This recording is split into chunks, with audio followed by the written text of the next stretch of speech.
that up. All right, we're at the Social Investment Organization Conference here in Vancouver here. We're talking to Cynthia Callison. And Cynthia, just tell people about yourself.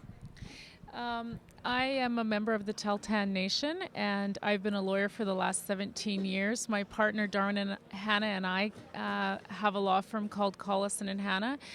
We work for First Nations, and we do a lot of work in terms of addressing land and resource development, negotiating IBAs, or participation agreements, as I like to call them, in mining, oil and gas, forestry, all sorts of topics. Do you help just First Nations or do you actually help governments? Or businesses? Do you help the businesses at all?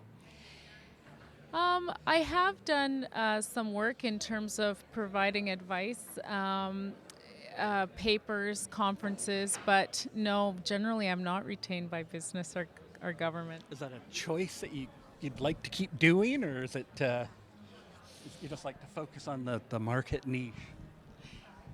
Yeah, I felt that when I started practicing law, there were not very many First Nations lawyers that practiced in this field. You had to go into family or criminal law to have your own practice.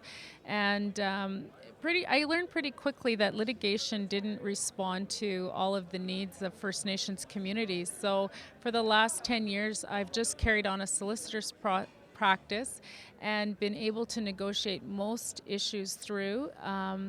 There have been some facilitated dialogue processes that I've been involved in for those issues that we haven't been able to resolve. But generally, First Nations that we've worked for have done better in terms of negotiating with both the government and companies rather than litigate.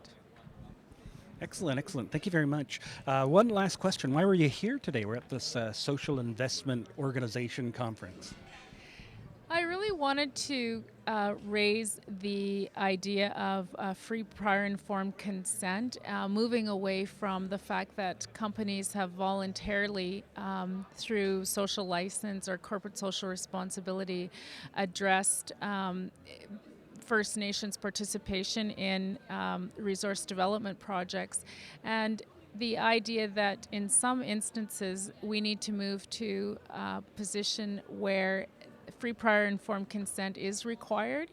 And if that's something that sustainable investment and ethical investments can look at, it would greatly further Indigenous people's ability to negotiate those types of agreements.